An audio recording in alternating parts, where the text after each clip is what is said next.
When when I was younger, had a huge fear of snakes. Absolutely, it's still with me now.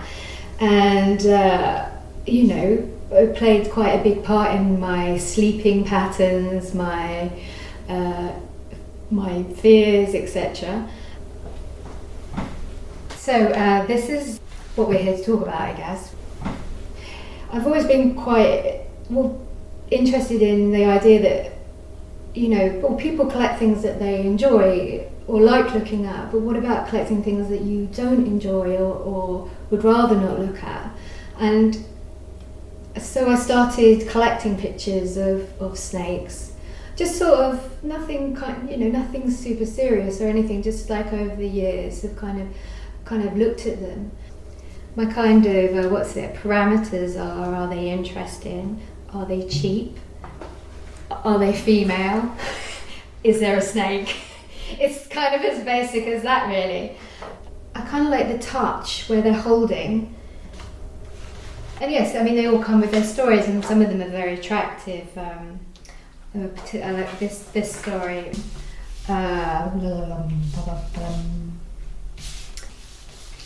Here she is. This one is nice. Doris. Just like Doris Carey, Louisiana State University co-ed, who brings her family of snakes to school with her. It's nice. The funny thing is I don't spend a lot of time with them, and they're just very much sort of, they arrive and then I kind of place them. Because also, I have other images of snakes as well. And this one I find very, this one's just really, if I think about it, I think it's about elements of control. And for me, I feel like, I think it's about they can get anywhere. And about the idea that I don't have control over. But this is appalling. This one was just but anyway, yes. So I have these as well, but they sort of just kind of get there, and then I think, well, what's to be done with them? What should people do with collections? Maybe they should share them.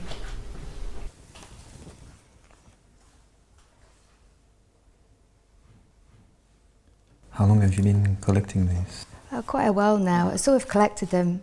I've collected images of snakes for, right from the start, really. From when I was younger, that's just like cutting stuff out and that. But then I was telling Michael, my daughter held a snake when she was in reception. So when she was about 4, she came home and told me. And I was just like, well, surely the school should notify me this is going to happen. I was kind of quite shocked. And it sort of like kicked in again, my interest in this area, and then I kind of started collecting. I love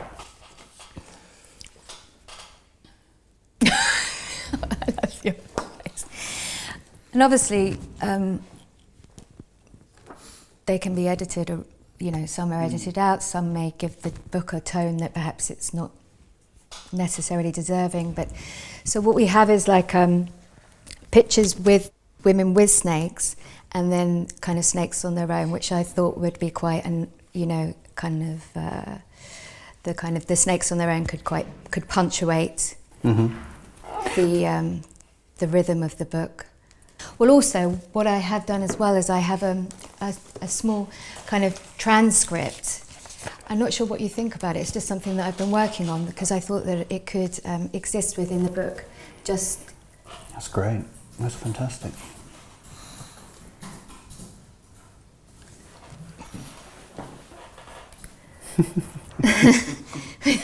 I'm still working on it, but I just thought it's possible that that's kind of all, maybe that's all that's needed. Yeah, no, that's to kind of direct. Tremendous.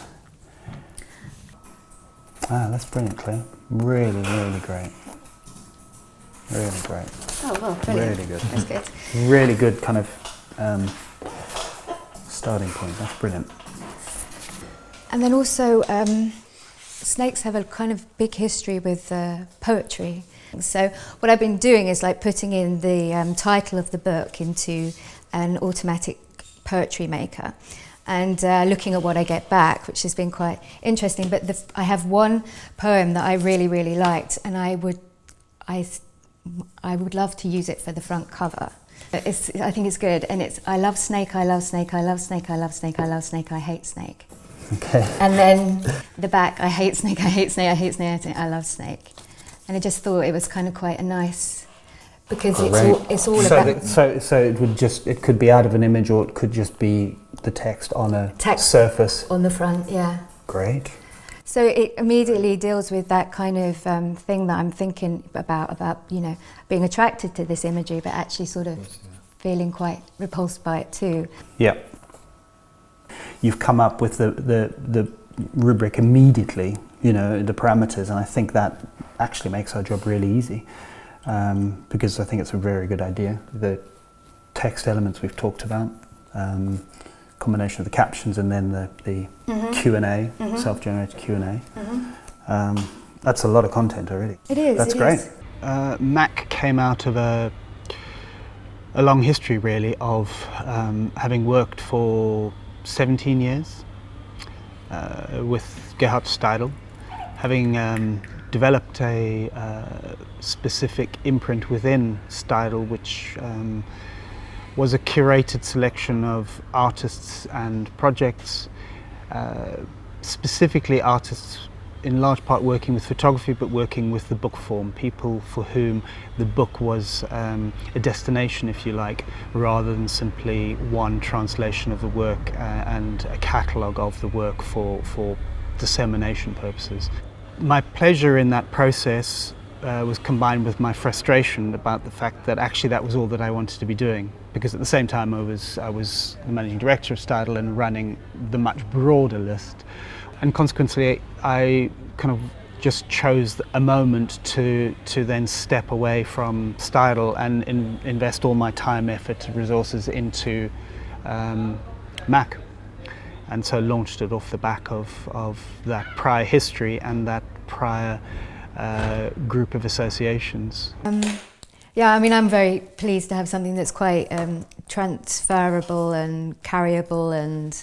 Small, okay, that's interesting. Sort of like the size of the Brunberg Channerin maybe, or maybe even a little bit more. Okay, that's a good start. Something quite intimate, something that could easily go into a bag.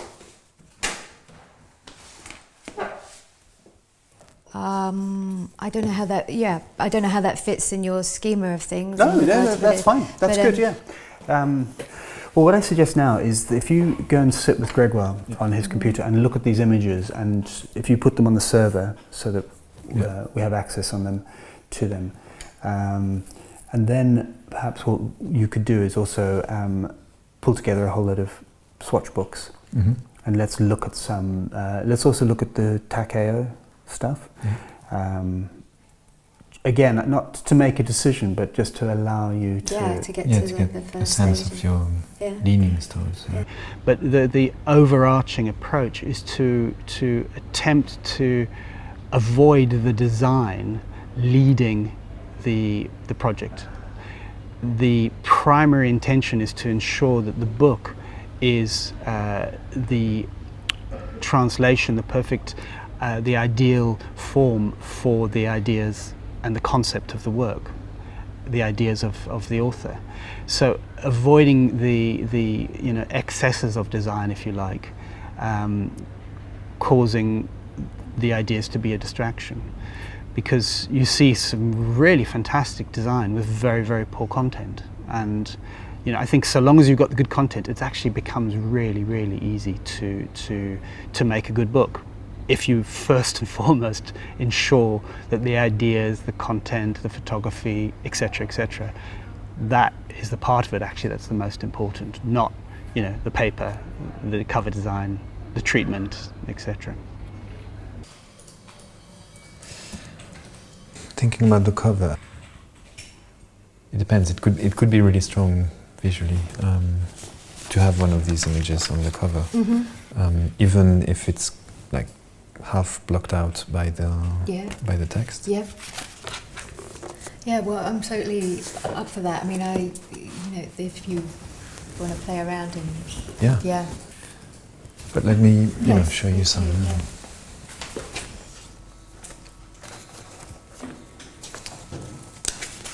It's leather, but it's paper actually. It's, really? How amazing.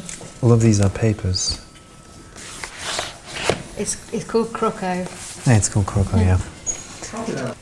Yeah. I like that. The Croco specifically? Yeah, or the- I like the Croco.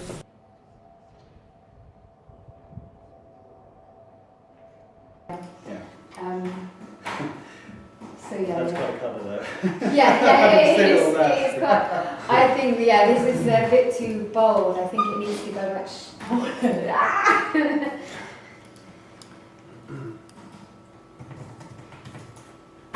These are small differences, they're kind Yeah. of in the same spirit, but then if you So look the closely font at is the, Yeah, I think as I the could. S or the, the Yeah. K.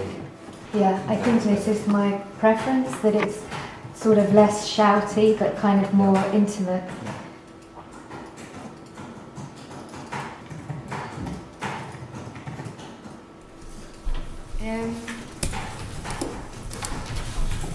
Yeah, I think it's nice. I mean, you know, sometimes the options are so open that sometimes it's nice just to narrow it down I and agree. go that, you big know, relief, because yeah. otherwise if you open it up and you'll And let's be go clear, further. we won't order the material, we'll make a dummy with this. We get the dummy, and if we all agree, oh, that's awful, that's not going to work. Yeah. So, you know, I think the next big stage that you have, and this would be ideal if we can get this tied down before you go away, which is to get a sequence together. So that you can just have a PDF, and I can have it. I regularly look at these things kind of early in the morning and just you know, go through them again and again just to see where it's working and it's not. And Okay. pull and push. So the last time that I met Lewis, we started putting the images into the document, and I have images. There's images of women holding snakes, and there's also singular images of snakes. And it was sort of my intention to have the single snakes punctuating through the book. So you would have a woman with a snake, and then you would have like a double page spread of a singular snake, and this is the way it would go. So I kind of said to Lewis, you know, let's just chuck it in and then see where we are. So that's what we did. So we just bunged them all in, and then Lewis emailed me the document, and I just spent a few days with it, just having a think about things and working through what would work best. And then I started to think that perhaps the snakes on their own weren't so fantastic as the double spreads, but maybe kind of taking a step into the photograph and catching the detail of where a hand meets the snake, and where there's that moment of touch, I thought was more interesting. But what I do have is a little dummy that I made, because it's good to make something kind of tangible. So this was one of the skins, one of the materials that they gave me, so I just used that to go with it. And then I have had a bit of pink paper, so I sort of made this kind of dummy out of it. This is my sort of first putting together of it, so and just like working through. So what you have is the detail of the image, and then you have the image. Isn't anything that's chilling? And the detail of the image, and then you have the image. So it's kind of an odd one to have the detail before the image, but I think that's the reason why it's good, because it's odd. And then you have a random snake on its own, then you go back into the detail, then you go into the image. It's not a classic photography book.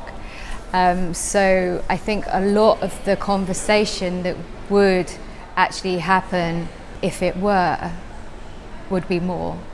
But I think they've more or less left me to myself, but that is fine, and that's part of, if Lewis had said to me, right, we're going to do this, then this is Lewis's idea, not mine, so why then am I, you know. But I think that has been very well understood with when I've been up with Mac and Michael and Lewis and Gregoire, they seem, I'm not fighting against anything, which is really, it's really nice because it feels understood.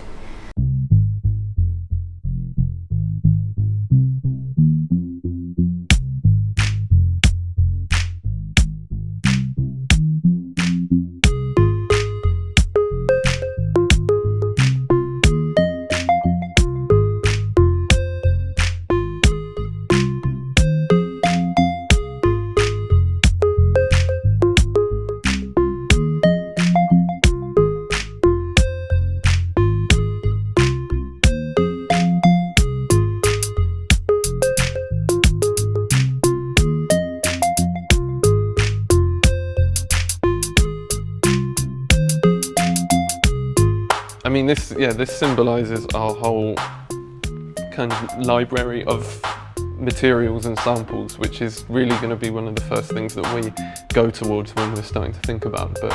They're vaguely organised by things such as the supplier, the type of paper, and then we obviously have knowledge about how available or unavailable certain things are, which even depend on, for example, what country you're printing in. For me to describe one of these materials, or even for us to see a picture of it, it's inadequate. You do need to have that thing in your hands.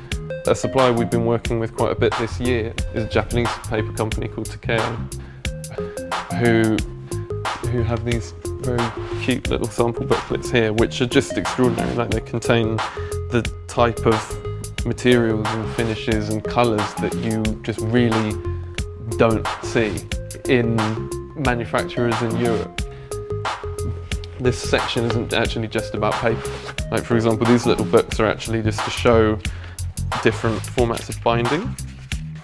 These will often come with technical descriptions about how these things are actually made, and so it's not just about, this section isn't actually just about paper, because that's also something I suppose that you don't see here, which is that certain papers we've come to understand from using them a number of times have produced really good results, just in terms of the reproduction of colour, density, and just feel on press, how the actual substrate of that material, the way the paper is in terms of grains and things, how that reacts to ink application. Sometimes I'll surprise myself just by looking through these things, looking through some of these big binders and these kind of quite hastily arranged samples, and finding something maybe you weren't thinking about for a project. So this is probably one of the most invaluable things that we've got here.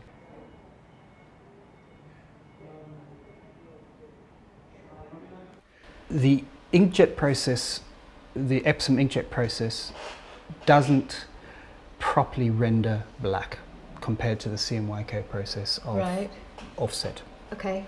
So if you look at this and you think, oh God, no, there should be so much more density and contrast in the black, and you want it to, to kick up more, that will, you need to indicate the range that you think is missing, and we can say, well, actually, if you want 5% more, that's going to come through the process of printing. Okay. I'm going to be on press passing it, so that's why it's important that you and I have the conversation, so I'm the one who has the feeling for what it is you're looking for in the individual images. Yeah. But I think this will be quite straightforward, hopefully. Yeah. Hopefully they won't be too far away from what you're looking for. Yeah. And then the most challenging part of it really is to deal with the issue relating to the sequence. Is that what we're going to be printing on this? It's not that paper, it's never the same paper. Lewis, why is this paper so warm? Why is the proofing paper, is it because it's their only coated paper? Uncoated proofing stock. Yeah, doesn't make sense. There's a kind of cream simulation on the pages. Why? That profile is set up for simulating on like a much warmer tone of paper than what's in the actual. What good is that to us? Well, yeah, exactly. That's kind of annoying. So it means that there's more cream on these proofs than what we would see when we're printing the final thing. So. That's annoying. That's kind of irritating. It's rather misleading that we didn't know that. Yeah. It's just a piece of software that's been written. Yeah, it seems. Anyway, we'll deal with that. Sorry, this is not something we expected. But if you can come, could you come sit next to me, Liz? Let's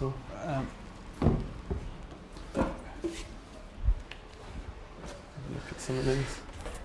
Besides the obvious, the fact that we're losing a lot of contrast, I think, with the extra. Sit down. Yeah, I'm just going to get a pencil to write with. Oops. Oh, these are all. So I see. Sorry, you got prints there. Oh, that's that one. So you see, we're losing quite a bit of detail In her. Yeah, in and her in the legs. contrast. Yeah, like They all feel in her a little face. bit heavy, in fact. Mm. Mm. Yeah.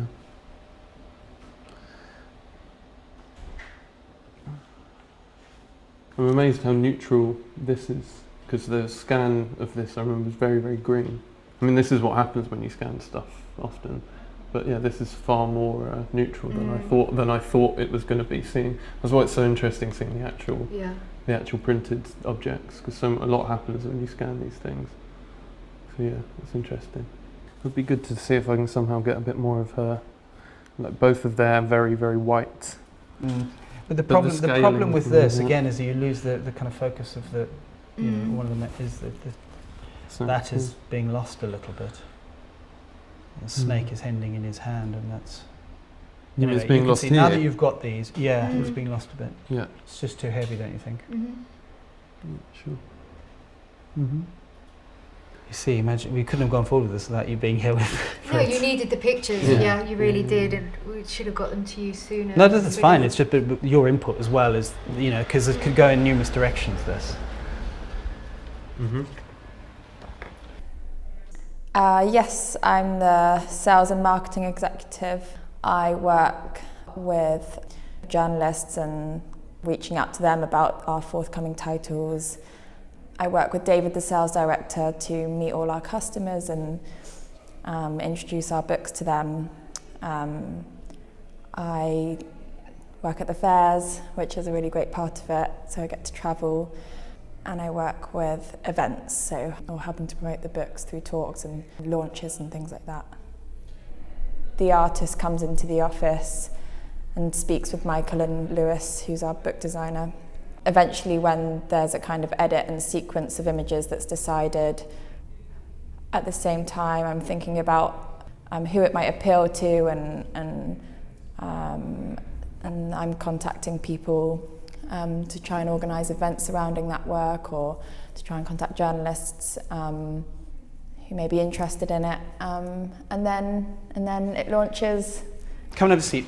Is that Thank you. Claire's coffee? Yes. Do you want some? We do have some milk if you want. Thank some. you. I'll get it. Very I'll much. get it. I'll Cheers. get it. Right. And that's Right, mine I'm as well, gonna is get it? my Yeah. stuff. Have you put the pages in yet? No, you haven't. Yeah, I have. Oh, you have. That's Okay, this great. one. Essentially, there's just places where things probably need to be jiggled around a bit, because you don't want her getting cut in half, and then also maybe I wonder, is it instances where there's a blank or opposite, maybe, I don't know. is it too forced to actually do that? Well, that's what I thought when I saw it. Because you could just move that, you know, across there, push that. Anyway, it's something to think about.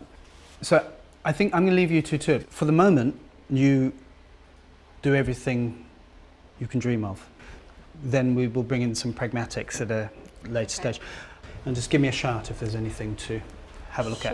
Sure. So there's the old lady as well that's holding this. It's Yeah, not in there, yeah. I don't think. I've got these poems, right? Mm. They connect with the images, but they're not necessarily the poem that goes with the image. I'm not really interested in that. So once you designate a poem to a photograph, all of a sudden it makes people try to make links. But then am I going to be in that position anyway? Yeah, Well- because I mean they're always interspersed, of course. Yeah, but there was a time when you would have it against nothing, which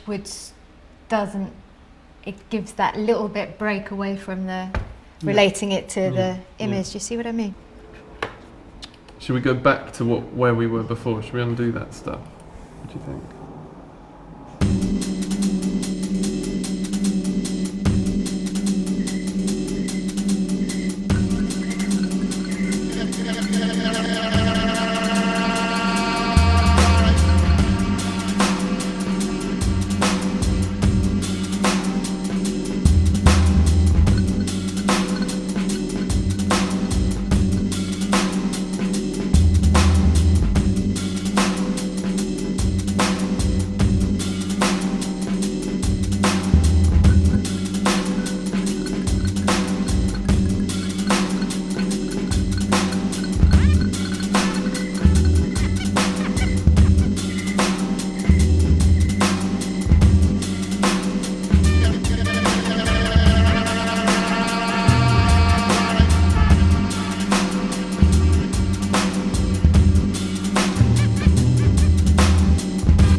This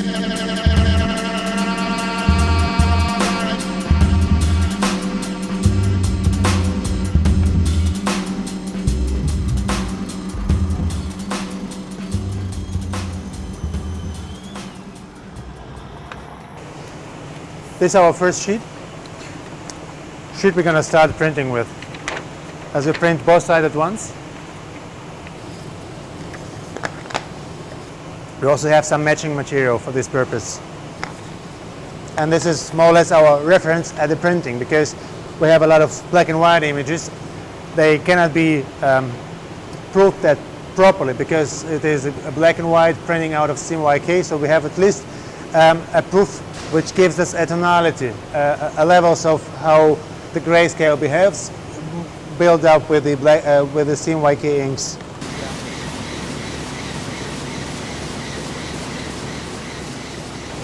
There we'll have sheets coming out. Sheet is on this press is being read by a densitometer built inside. So already we will see on this big screen density levels coming up and down. And when we have a more proper lineage, then we'll put out a sheet, put on here, and then we start matching against the Epson proofs to see how far or how close we are. And then we start to do some minor color adjustments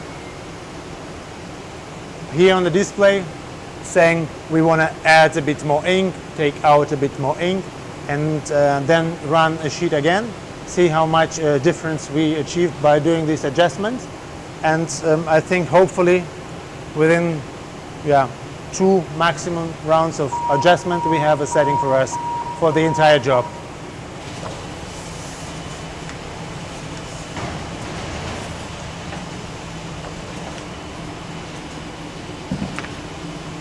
What was the problem that you were seeing here?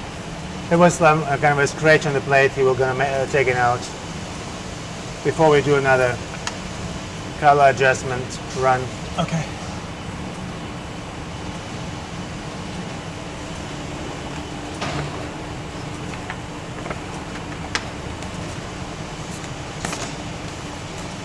How much of the black are you going to knock back though if you pull the color? 5%, 7% blackout. Okay. But for instance, here in this image, and the color one, it's obvious how strong the blacks and how they have become. Yeah.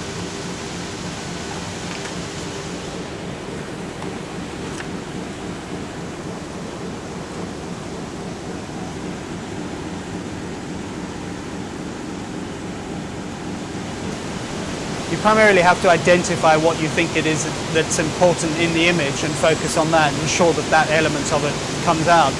You know, this is a really important image. It's complicated. There are many textures happening in it. There's clothing as well as in the skins, freckles, and you want all that to work. And the one thing we're losing is a bit of detail in her left hand, which is probably not important, but we are losing a bit of detail. So, you know, we're looking to find how we can balance all those things, basically.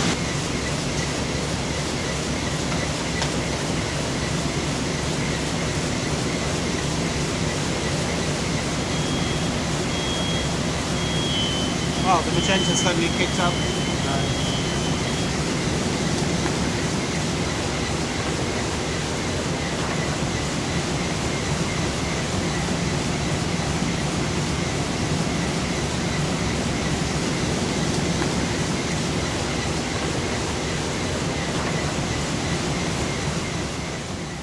I have a very clear idea of what it is I like and think about things, so that I've tried really hard not to fashion everything entirely in my idea of what they should be, because part of being creative is collaborative and to listen and be led by the people who know better than you, but ultimately to ensure that in the end, when it comes through, it's something that, you know, you can put your hat on, you can put your name to, you can say, yeah, this is one of ours, and having that kind of distinct imprimatur of Mack is what we just worked really hard to do. So we don't do series of books, we don't do, you know, we try to avoid doing things that look too clearly as if they're cookie cutter, they're out of the same kind of box. It does save costs doing that, but invariably I don't think that works well for us, and it doesn't work particularly well in the market at the moment either.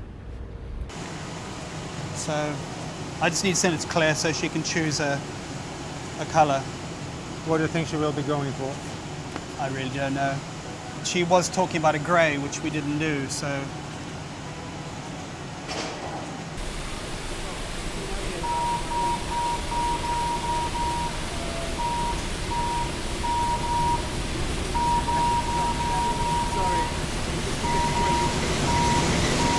Sign this? Yeah.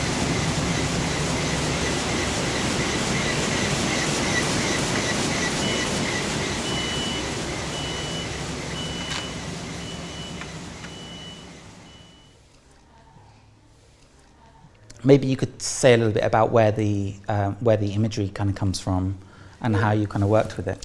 Well, for starters, I've always had a huge fear of snakes. This is not what the book is about, but it's sort of like some form of starting point. And I think it's quite a usual fear that quite a lot of us have anyway, but it was quite a resounding fear through my childhood and stuff. I just like the idea of collecting. Everyone usually collects things that appeal aesthetically, and to collect something that actually repulsed you, I thought was quite an interesting change of activity. So that's where the compulsion kind of started. In some respects, the book isn't necessarily about snakes. The snakes could be seen as sort of somewhat metaphorical, and about the fact that these women in all the pictures have a control, have a moment in time when there is a balance between themselves and the snakes. There's a moment of control and power, and that's what I was most interested in. And in some ways then that talks about women and within photography. Claire basically wrote the press release, and it depends on the artist whether they want to take over that kind of job or whether they leave it up to the publishers. In Claire's case, she had, she's very articulate about her work, and she wrote something that was kind of a bit ambiguous and fun, and so we went with that. And actually it wasn't until the talk that Duncan Wooldridge did with Claire yesterday at the Brighton Photo Fair that I realised there was so much more to the work than what the press release gave away. I find it very hard when I go... everyone's got their ideas about what photography is and what it should do and what it can do and what it can do for them. But I find it very hard entering into exhibitions whereby the photograph is acting as information. I may as well just read it, or actually go to the source of the person that knows the most about that particular subject, rather than the photographer being the conduit between the two. Claire's whole process of being a rag picker, which is picking up stuff as she goes along, is actually kind of evoked through even the after stages of the book. She's not going to give everything away in one document. She doesn't want us to do that either, like most artists. It's great when there's mystery. There's got to be something left up to the viewer or the reader. For me, it needs to hang in a space that's not particularly...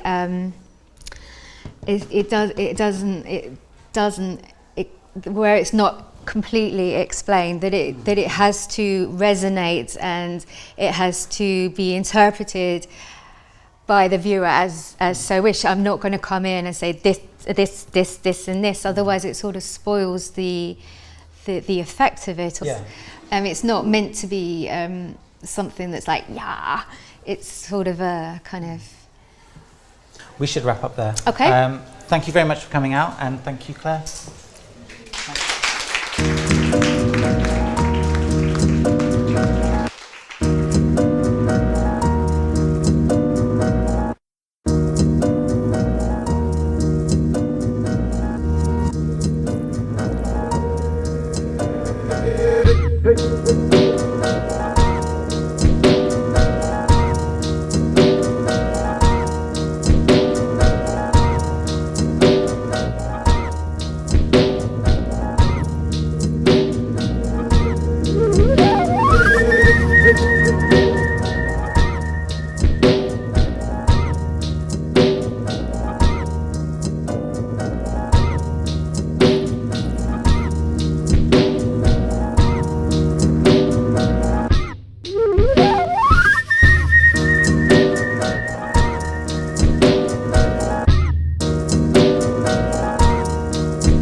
it's quite busy, isn't it? Hardly anyone ever comes to my things. Yeah, right. No, it's true. No, I did a talk in Brighton the other day. It's like about 2 people there. Well, that was my family.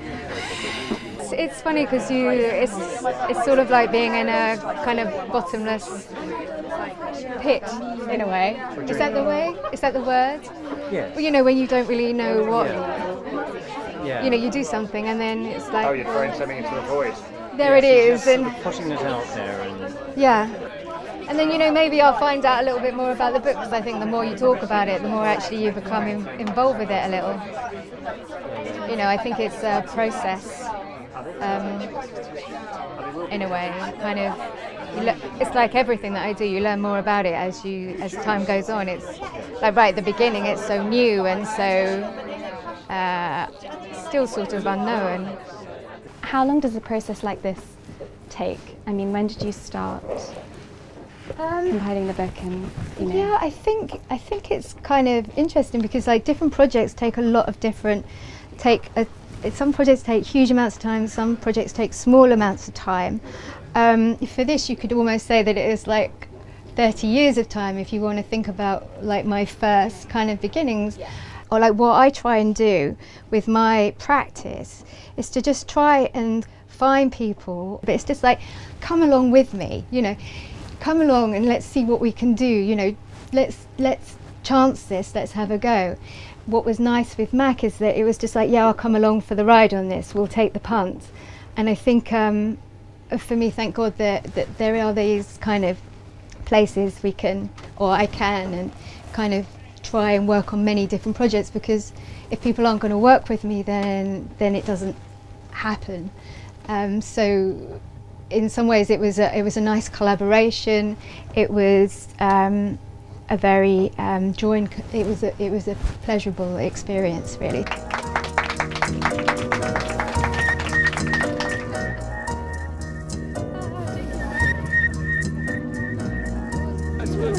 Huh? Yes. Hey! Hi! Where have you been? Hiding at the back? In the corner, yeah. Ah, cool. that's great. Yeah? That's what I could hear. It was fantastic. Nothing.